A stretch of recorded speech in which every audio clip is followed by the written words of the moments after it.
बोल जयकारा बोल मेरे श्री गुरु महाराज की जय। बोल साचे दरबार की जय। श्री नंगली निवासी भगवान की जय। परमहंस दयाल महाराज की जय। इष्ट देव भगवान की परम प्रिय आत्मा, आज आपको बहुत सारी बधाइयाँ।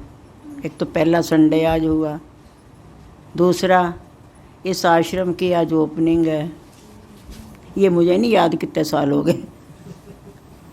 और तीसरा आज हमारी जामवंती भाभी जी की एनिवर्सरी भी है। बोलो जयकारा बोल मेरे शिव महाराज की जय। प्यारे, जिंदगी बड़ी अजीब है ना?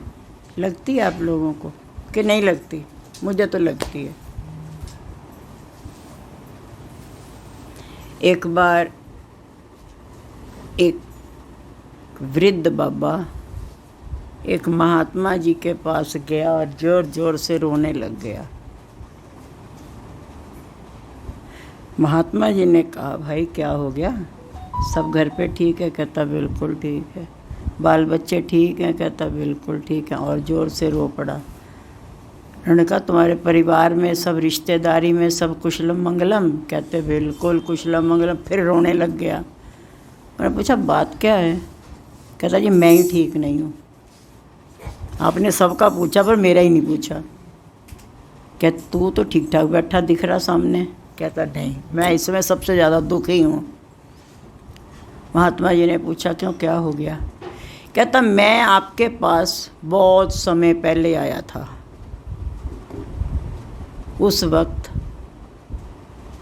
मेरा मन भी काला था और मेरे बाल भी काले थे। पर आज मुझे रोना इस बात का आ रहा है, बाल तो सफ़ेद हो गए हैं लेकिन मन मेरा आज भी काला है। तो उसके लिए मुझे क्या करना चाहिए? कहते, हम तो वही कहेंगे जो पिछले कई सालों से समझाते चले आ रहे हैं। सिमरन, सेवा, सत्संग और सबसे बड़ा गुरु आज्ञा के घेरे में रहना। और अगर गुरु आज्ञा के घेरे में रहोगे तब तो तुम सुरक्षित हो, तब तुम्हारा मन काबू में हमारे रहेगा। लेकिन अगर तुम आज्ञा के घेरे से बाहर हो तो फिर हम कुछ भी नहीं कह पाएंगे। मन की बात आती है तो एक ना साधु बाबा थे, एक गांव में रहते थे।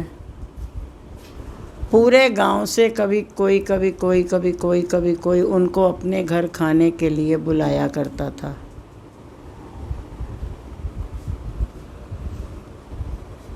तो बच्चे खेलते रहते थे। महात्मा जी भी मस्त थे भी, ये जिनके घर का मैं अन्न खाता हूँ उन्हीं के बच्चे हैं, कुछ कह भी नहीं सकते, शोर कर रहे हैं तो भी कोई उन्हीं में एक बच्चा ऐसा था जिसने आज तक महात्मा जी को अपने घर नहीं बुलाया था। कई वर्षों तक एक बार भी नहीं गए थे महात्मा जी उसके घर में। तो महात्मा जी ने उसको बुलाया, बोले, रामू तुमने नहीं कभी मुझे बुलाया अपने घर में। कहता, जी बेबे से पूछ के आऊँगा। जाट था वो। कहता, पूछ के आऊँगा बेबे से। माँ से पूछता है, माता वो महात्मा जी कह रहे थे कि सब के घर में मैं जा चुका हूँ बारी बारी, आज तक तेरे घर का नंबर नहीं आया।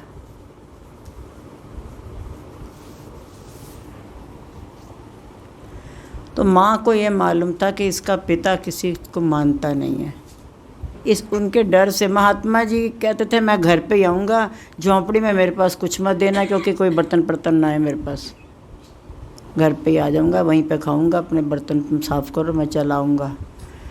तो कुटिया में आता नहीं था कुछ, और घर पे वो बुला नहीं पाती थी अपने पति देव के डर से। काफ़ी समय बीत गया तो एक दिन पति देव का 3 दिन का प्रोग्राम बना, बाहर कहीं जाना पड़ गया उसको, दूसरे गांव।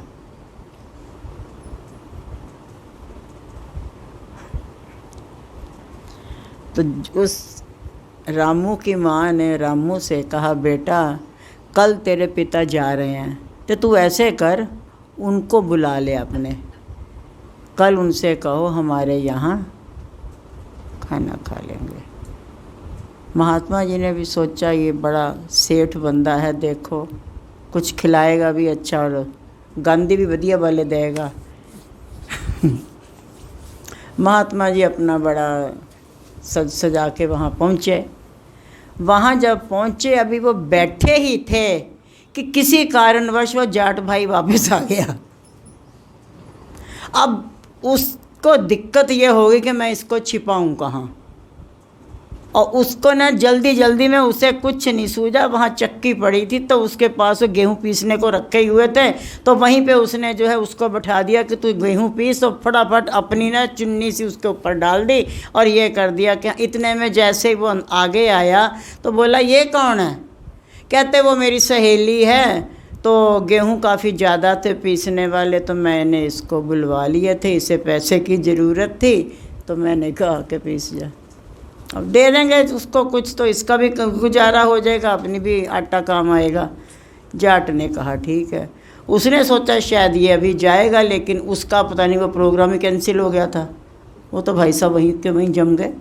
आया, उसने खाना वाना खाया, उसको ये लगे महात्मा जी को भी मैं कब तक चक्की पीसूँगा, ये चक्की कब तक चलनी है मेरी।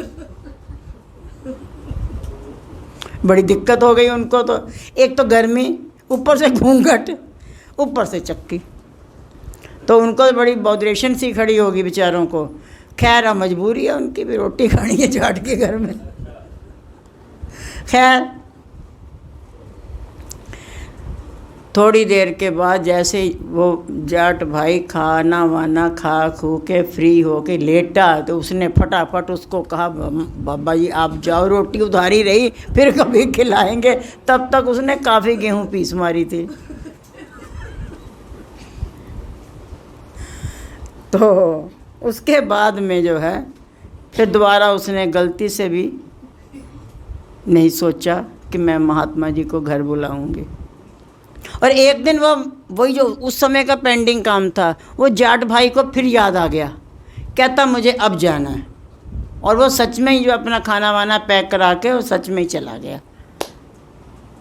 दोबारा से जो है माँ ने रामू से कहा कि भाई महात्मा जी को बुला ले खाने के लिए। रामू आया और आके बोला, महात्मा जी आज हमारे पापा गए हैं बाहर, तो आज आपको खाना खाना है। महात्मा जी बोले, मैं इतना भोला ना, तुझे खाना वाना ना खिलाना, तेरा गेहूँ आटा ख़त्म हो गया होगा और तुमने गेहूँ पिसवाना, तो मैं ऐसे ही ठीक हूँ, मैं नहीं खाना खाने आता।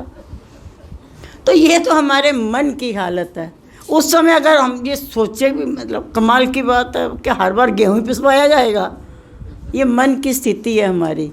ऐसे ही ये तो एक छोटी सी बात है, कई जगह पे हमको मन इसी प्रकार धोखा दे देता है। लेकिन जो है, और हम क्या करते हैं, किसी के कपड़े बड़े अच्छे हों ना, तो हम सोचते हैं ये बड़ा पढ़ा लिखा समझदार होगा, और अगर किसी के कपड़े थोड़े वैसे हों तो हम सोच के बैठ जाते हैं बेकार है।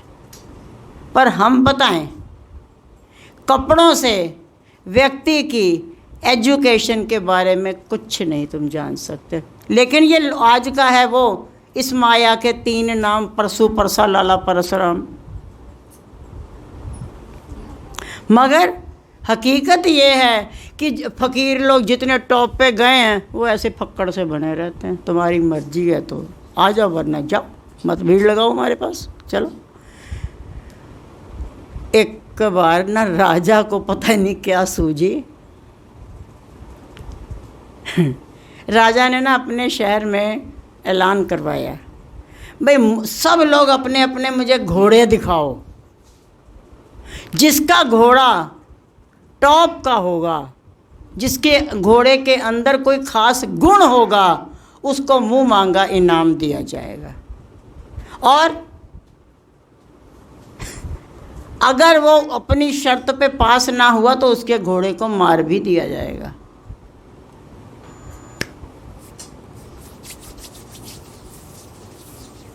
अब सब लोगों ने अपने अपने घोड़ों के बारे में सुना, भी सबको लगा हमारा घोड़ा तेज़ दौड़ता है, हमारा घोड़ा की काठी मजबूत है, किसी ने कहा ये है, किसी ने कहा पानी में भी चलता है, नहर में भी चल पड़ता है। सब के घोड़ों की अपनी अपनी तारीफ थी, पर शर्त ये थी कि अगर वो अपनी शर्त में पास ना हुआ तो घोड़ा मार दिया जाएगा।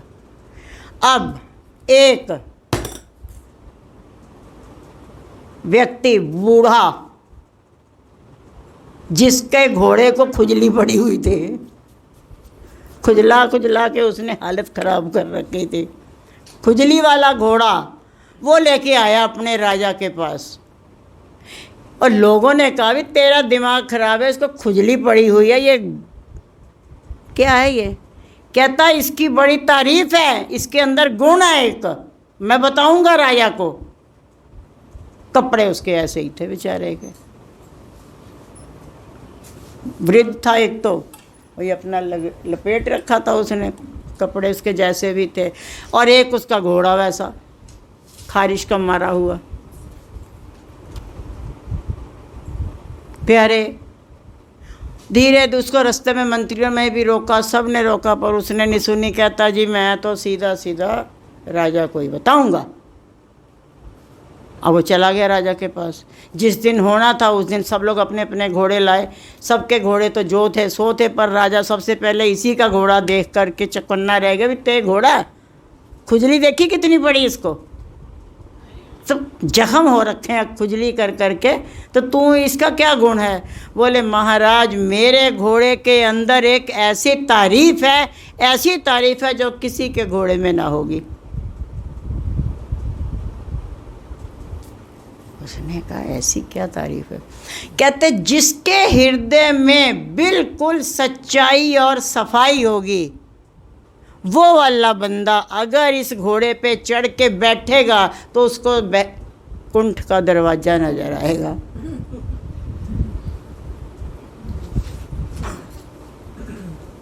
तो राजा ने सोचा पहले मैं ही देख लूं बैकुंठ का दरवाजा कैसा है भाई। तो जैसे ही जो है वो राजा उस पे बैठा, पर वो बैकुंठ का दरवाजा मोया दा नजर आना सी, कुछ नहीं होता है। उसने जो है देखा। अब अगर वो कहता है कि नहीं दिख रहा, इसका मतलब तेरे अंदर छल कपट है, और अगर वो कहता है तो फिर झूठ ही तो बोल रहा। अब दोनों तरफ से राजा मारा गया। अब उसने अपनी बात को सत्य करने के लिए कि मैं बिल्कुल साफ सुथरा बंदा हूँ, सच्चा बंदा हूँ, तो उसने देखा, बोले हाँ वो बैकुंठ के दरवाज़ा तो मुझे नज़र आ गया भाई, वो दिख रहा, देख लिया मैंने। जाट बोला उतरो वो घोड़े से मेरे घोड़े में तो। और मंत्री वगैरह शर्त यही थी कि जिसके हृदय में जरा भी छल होगा उसको नज़र नहीं आएगा। अब जो सबको मंत्री सब ने देखा, चढ़ के मजबूरी में सबको कहना पड़ा हाँ भी नज़र तो आ रहा, बैकुंठ का दरवाज़ा नज़र आ गया भाई। अब राजा ने और उसको जो है कभी इसको ऐसे करो 100 मोहरें इनाम में देनी है, पर इसको 50 मोहरें इसको दे दो, 50 लारा लप्पा। एक कागज़ लिख के उसके हाथ कैशियर के पास भेज दिया। वो जैसे ही कैशियर के पास गया तो कागज़ पे लिखा था 50 मोहरें दे दी जाएं, 50 लारा लप्पा। उसने देखा, बोला ये तो महाराज 50 हैं। बोले हाँ वो इसमें लिखा हुआ है 50 आपकी हैं, 50 लारा लप्पा। बोले अच्छा 50 ऐसा है जो लारा लप्पा वाली बात लिखी ना राजा साहब ने, लारा मेरे बाप का नाम है, लप्पा मेरे दादे का नाम है। तो अब दे दो, मैं उनको दे दूंगा, 25-25 बांट लेंगे। तो 100 मोहरें लेके वो चल पड़ा। बाद में राजा ने जब वो आया मिला तो राजा ने पूछा भी उसको कितनी मोहरें दी? कहता वो तो 100 ले गया। कह रहा था लारा मेरे बाप का नाम है, लप्पा मेरे दादे का। कहता देख सबको उल्लू बना गया। राजा ने क्या पकड़ो इसको और इसको फांसी लगाएंगे। दिन मुकर्रर कर दिया, फलानी तारीख को इसको फांसी लगाई जाएगी। कहने का मतलब है कि हमको अगर विपत्ति पड़ती है तो हम बेचैन हो जाते हैं, हम घबरा जाते हैं, हम तड़फ उठते हैं। लेकिन हकीकत ये बात ये सिद्ध करके दिखाएगी कि कैसी भी परिस्थिति रही वो जाट भाई घबराया नहीं। अब उसको फांसी लगनी है आज से 5वें दिन और उसको जेल में डाल दिया गया। चौथे दिन राजा ने मंत्री सबको भेजा और कहा भी जाओ उसको पूछाओ तेरी कोई अंतिम इच्छा हो। ये तो सबकी पूरी की जाती है, कोई बता दो तेरी अंतिम इच्छा। अब वो बैठा ना एक मंत्र पढ़ रहा था। राजा लगता तो नहीं पर होगा, राजा ऐसा लगता तो नहीं पर होगा, पता नहीं राजा लगता तो नहीं ऐसा पर होगा, राजा लगता तो नहीं। मंत्री आए वो अपना ही राग लापला, वो कह रहे हैं कि तुम्हारा कोई अंतिम इच्छा हो तो बताओ। कहते राजा लगता तो नहीं है ऐसा पर हो सकता होगा, राजा लगता तो नहीं है पर होगा। वो बड़ी और मंत्री भी चले गए, सिपाही भी चले गए, सबको एक ही बात। उन्होंने पूछा इसका मतलब क्या? कहते राजा को ही बताया जाएगा, तुम जाओ भागो यहाँ से।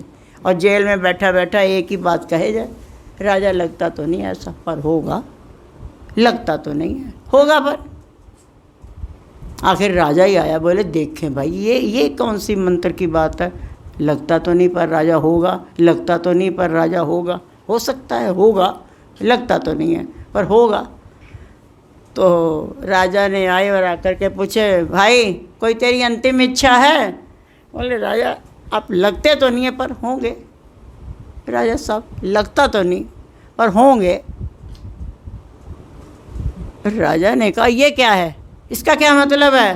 बोले महाराज इसका मतलब साफ है, मेरी न जब जन्म पत्री बनी थी उसमें लिखा गया था कि तुमको जो फांसी मौत की सज़ा देगा, तुम्हारी जीवन में मौत की सज़ा लग सकती है। अगर लगी तो जो महाकपटी बंदा होगा वो तुमको मरवाएगा। पर मैं यही सोचता हूँ राजा ऐसा लगता तो नहीं, क्योंकि इन्होंने तो बैकुंठ का दरवाज़ा देखा है पर हो सकता होंगे।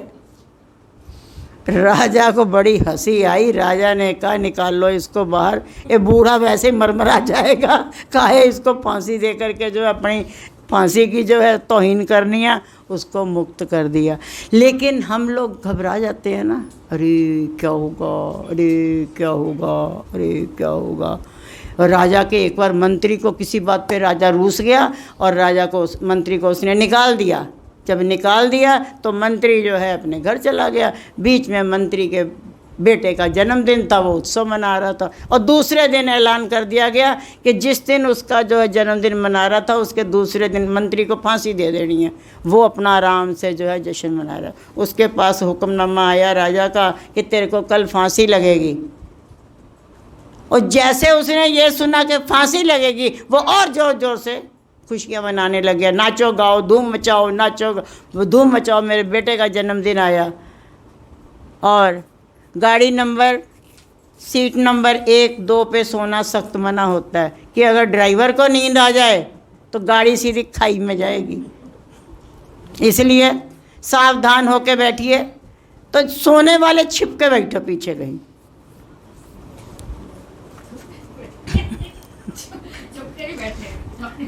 इस सोने वाले आगे आगे बैठे हुए हैं। ऐसी जो है सुन समाधि अभी ना लगेगी प्यारे। तो उस मंत्री को इतना प्रसन्न देख करके सिपाही ने जा कर के जो है राजा से कहा कि वो तो और भी खुश हो गया है। तो राजा ने उसको बुलाया और पूछा तेरे सर पे मौत नाच रही है, कल तेरे को फांसी देनी है और तू खुशियाँ मना रहा है।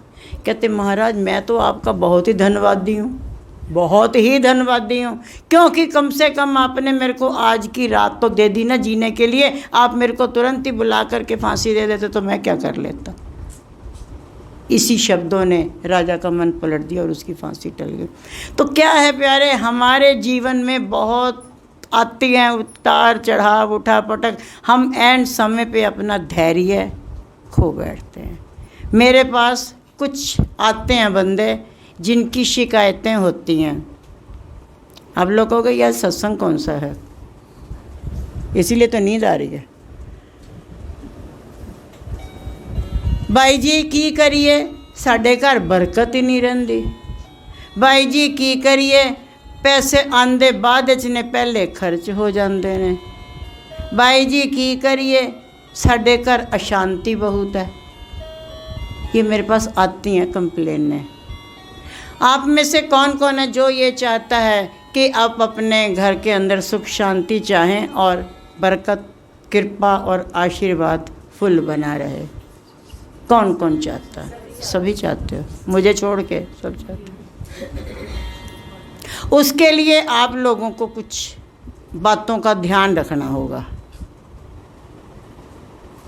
आप में से कितने लोग हैं जो सूरज निकलने के बाद उठते हैं? सब उठ जाते हैं। और देखो, ये सबसे पहला दलिद्दर, सबसे पहला दलिद्दर है सूरज निकलने के बाद उठना। क्योंकि उस वक्त का जो अमृत वेला कहा गया है, अमृत वेले में उठ करके ही मालिक को याद करना। दूसरी बात, हम जब सुबह उठते हैं, उठने के बाद हमारे दिमाग को अंदर पता नहीं क्या क्या चल पड़ता है। उठते सारी दिनचर्या, या ये करना ये करना ये करना ये करना ये करना, ऐसा कुछ होता है ना। इन विचारों को हटा दो। अगर आप सच में हकीकत में सुख शांति चाहते हो तो जैसे ही उठो मालिक का चिंतन करो, उनको तसल्ली बख्श प्रार्थना करो कि ऐ परवरदिगार, रात तुमने सुखां दी बिताई, अगों दिन भी तेरे हवाले, अपनी सिमरन ध्यान सेवा और अपने आशीर्वाद से ही बिताना। फिर दिनचर्या का काम। और यहाँ पे हफड़ा दफड़ी पड़ी रहती है, भगदड़ भगदड़ भगदड़, नाम ही धर दो हम तो भगदड़।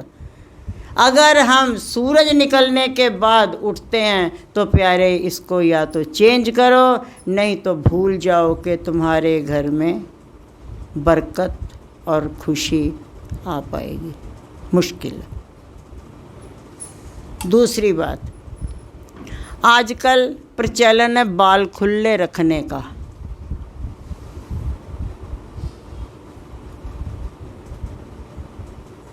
फैशन है, फैशन।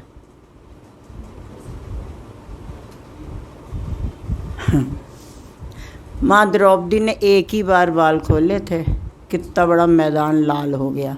पर यहाँ रोज़ ही लाल होते रहते हैं, रोज़ जंग होती रहती है, बाल खुले रहते हैं। दिन में तुमने अगर बाल खोलने ही हैं तो दिन में खोल लेना, लेकिन संध्या के समय बालों को लपेट लो। कैसे भी हो, किसी भी रूप में हो, कहीं भी हो, तो सिर को बालों को लपेट के सिर को ढक लो संध्या महारानी के समय। अगर रास्ते में भी हो तो भी मुश्किल है। हमें चाहिए वो फ्री में, वहाँ पे सोम बाज़ार में अगर बरकत बिकती हो तो बता दो, वो खरीद लेंगे। वो नहीं बिकती है। तीसरी बात मोटी मोटी बताएंगे जो बहुत आसान है, हम कर सकते हैं लेकिन हम करते नहीं हैं, लापरवाह हैं। किसी किसी की ये मजबूरी है कि वो रात को सोते देर से हैं, इसलिए सवेरे नहीं उठ पाते हैं। उसकी एक बात है, एक बार उठ जाओ, एक बार उठ जाओ, जाओ घूम घाम के आओ थोड़ा सा, जैसे कमरे के अंदर ही वॉशरूम वगैरह गए, पानी आनी पिया, थोड़ी देर ध्यान पे बैठ जाओ। उसके बाद में नहा करके थोड़ी देर के बाद बेशक सो जाओ दिन निकलने के बाद।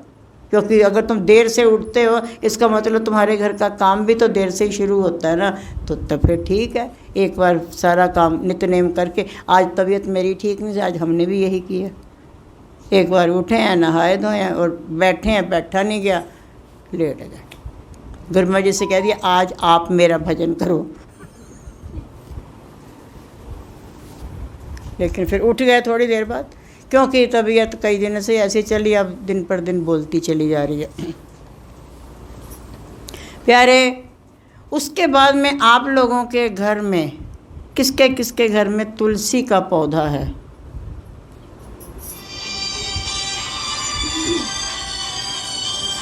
सबके यहाँ तुलसी का पौधा है, उसमें पानी डालते हो, किस समय डालते हो?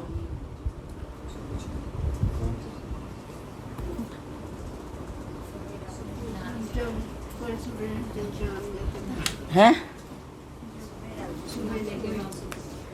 सवेरे पानी भी सूरज की जब लालिमा की किरणें हों उस समय पानी डालो, और जब तुलसी के पत्ते तोड़ने हों तो ज़्यादा सुबह मत तोड़ो। अगर तुमको तोड़ने ही हैं तो दिन में तोड़ के रख लो, जो सवेरे तुम्हारा काम बन जाए। सुबह सुबह कभी भी नहीं तोड़ना चाहिए, क्योंकि तुलसी सालग्राम जी की पार्टनर है, तो अगर तुम पूजा में हो तो वो भी पूजा में है, इसलिए नहीं परेशान करना।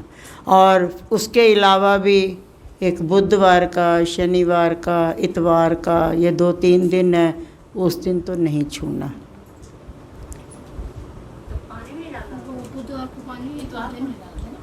इतवार को, बुधवार, शनिवार पानी नहीं डालना है।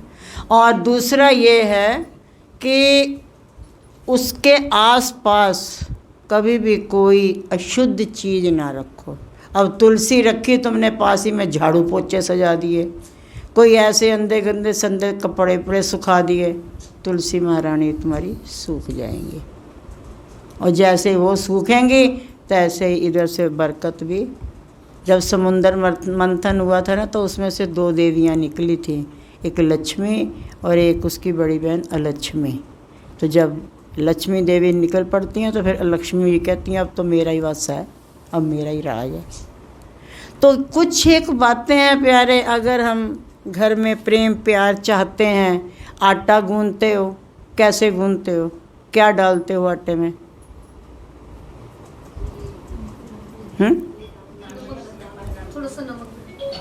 आटा अगर गूंदो, आप अजमा के देखना है इस बात को 1 हफ्ते तक।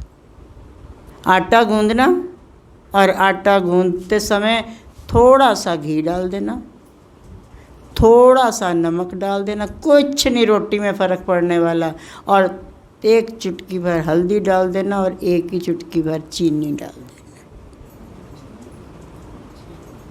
और फिर आप देखना खाने वाले को भी मिठास आएगी, मतलब प्यार की। उस इतनी चुटकी चीनी से क्या मिठास आने वाली, प्यार की मिठास आएगी, और तुम्हारे घर में भी सुख शांति बनी रहेगी। 1 हफ्ता करके देख लेना, अगर ना समझ में आए तो छोड़ देना, छोटी सी बात है। अब मान लीजिए तुम्हारा 1-1.5 कटोरी आटा अगर तुमने घर पे गूंदा है, तो उसमें जो है इतना सा नमक पता नहीं चलने का, इतनी सी हल्दी का भी पता नहीं चलने का, इतनी सी चीनी का भी पता नहीं चलने का, लेकिन ये तीनों 4 चीज़ें, थोड़े से घी का नहीं पता चलने का, ऐसे ही हल्का सा टपका लो 1-2 बूंद। तो इन 4 चीज़ों का कुछ भी पता नहीं चलना तुमको, लेकिन ये 4 चीज़ें जब पक पका के सबके पेट में जाएंगी तो एक अजब ही खेल दिखाएंगी। करके देख लेना, करना तो फिर बताना, अच्छा लगे तो आगे करते रहना, ना अच्छा लगे तो छोड़ देना। बुराई कर देना, किसी का भला हो जाएगा, किसी और को बता देना, अरे वो भाई जी ने बताया था, पता नहीं क्या बता दिया, तुम भी देखो करके, तो नहीं होगा, अगर उसने कर लिया तो उसका ही भला हो जाएगा। तो प्यारे, जीवन को जीने की कला सीखनी चाहिए। और मेरी जब आँख में खौलता हुआ घी गिरा है, मेरी जगह पे आप लोग होते क्या करते हैं? हमारे आधे से ज़्यादा लोगों को तो पता ही नहीं है, जिनको पता, ये बगल में बैठे हैं और भी कई लोग थे, वो भी थी, तो कई सामने बैठे हुए हैं, उन्हें पता ही नहीं, और कईयों ने तो आज तक हाल ही नहीं पूछा तुम्हारी आँख कानी महंगी कैसी हुई, क्या हुआ, क्योंकि हमें पता है। हमने उस वक्त भी यही बात सोच के आवाज़ नहीं निकाली थी कि करना कराना किसी ने कुछ नहीं, करेंगे तो वो, करना किसी ने कुछ नहीं है। हाँ, शोर मच जाएगा, हो ये क्या हो गया, क्या हो गया, क्या हो गया, हुल्लड़ मच जाएगा। जो बच्चे बैठे जिन्होंने देखा प्रमोद वगैरह ने, उनको भी इशारा कर दिया चुप करो, ज़्यादा असहनीय रहा, पानी में छींटे मार मार के आके यहाँ लेट गए थे। तुम जानो काने रखना, भेंगे रखना, कैसे रखना। प्यारे, उस पे भरोसा अगर हम पूरी तरह से कर लेंगे तो वो हमको फिर संभालेगा। पर हम द्रौपदी की तरह करते हैं ना, पहले युधिष्ठिर की तरफ देखा तो फिर जो है उन चारों की तरफ देखा, धृतराष्ट्र की तरफ देखा, और सबकी तरफ से वो देखती रही चीरहरण के समय। सबको उसने बुलाया, लेकिन लास्ट में जब देखा अब कुछ नहीं होने का, ओ कहाँ हो गिरधारी, आ जा, तो गिरधारी आ गया। ये अगर पहले ही हो गई होती तो शायद इतनी भी परेशानी ना होती हमारे सीखने के लिए। तो प्यारे, ज़्यादा क्या कहें हम, कहते कहते हमारे भी ज़िंदगी बीत गई, और आप लोगों को सुनने की आदत पड़ी हुई है, सुनने की ज़िंदगी बीत गई। पर कोई भी, हमारे गुरु गोविंद सिंह जी ने एक बार बहुत तेज़ नशे की भांग बनवाई थी और ड्रम भरवा लिया, और सब सेवकों को कहा पियो, मुंह में डालो, कुल्ला करो, मुंह में डालो। सब ने बारी बारी से लिया, एक एक जग भर भर के जो है मुंह में डाल दे कुल्ला, अच्छा खासा कीचड़ कर दिया सब ने। जब उधर ड्रम खाली होने को हुआ तो गुरुमाँ ने पूछा नशा आया किसी को? तो भक्तों ने कहा महाराज अंदर ही नहीं गई तो नशा क्या आना था। ऐसे ही प्यारे, जब मालिकों का वचन हमारे अंदर ही नहीं जाएगा तो फिर उसका रंग क्या चढ़ेगा और वो उस पर क्या असर करेगा। तो प्यारे, कुछ भी सुनो, कोई भी एक बात अगर आपको सही लग जाए, उसको फिर जाके उसका मंथन करना चाहिए, और मंथन करते करते, चिंतन करते करते करते करते इतना उस चिंतन में खो जाओ कि फिर बाद में चिंतन तुमको बताए कि हाँ वो सुना था, वो सुना था, वो सुना था, तब तो बात है। वो नहीं कि हाँ एक बार जब सामने बैठे तो गुरु महाराज जी मैं तेरा, मैं तेरा, मैं तेरा, मैं तेरा, गुरु महाराज जी हूँ 5-6 बजे के प्रसाद वंडा हूँ, तुसी बाई जी दे असी चले घर, वो काम नहीं करता है ना। तो प्यारे, जीवन में बहुत प्रकार के उतार चढ़ाव आते हैं, और श्री गुरु महाराज जी कृपा करें, इन्हीं उतार चढ़ावों से अपने आशीर्वाद से खुद ही बचाएं, अब खुद ही संभालें, क्योंकि हमें उनके सिवाय और कोई भी बचाने वाला आपको तो होगा, किसी का कोई, पर साडा तो कोई है भाई जिन्हें सानू गंजा करता हूँ सांभे आप भी। तो प्यारे, ज़्यादा नहीं कहेंगे, 1 घंटा हो गया मुझे बोलते हुए। आज हमारे मासी जी ने अपनी बारी लगाई, आज उनका प्रोग्राम, मासी हमारी तंदुरुस्त रहे और ऐसे ही जो है दूर से आए और गीत भजन के गाए और हम सबको भी प्यार देती रहे। वैसे मुझे प्यार से ना अब डर लगने लग गया है, प्यार बड़ा ख़तरनाक है, प्यार वाला मामला थोड़ा गड़बड़ सा हो जाता है।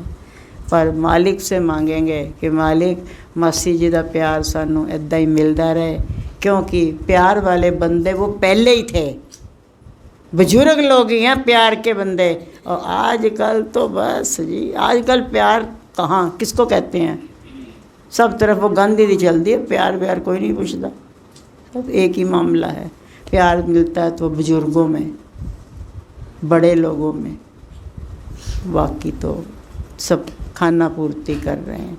तो श्री गुरु महाराज जी आप सब उनके श्री चरणों में आए हो, माता पिता दोनों के पास आए हो, एक दूसरे जो है अप्रोच लगाएगा हमारी सब पे, तो दोनों लोग सब मिल के हमारे पे अपनी कृपा करें, अपना आशीर्वाद बना के रखें।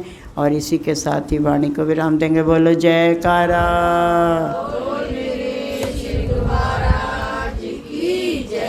बोल साचे दरबार की, श्री नंगली निवासी भगवान, परमहंस दयाल महाराज।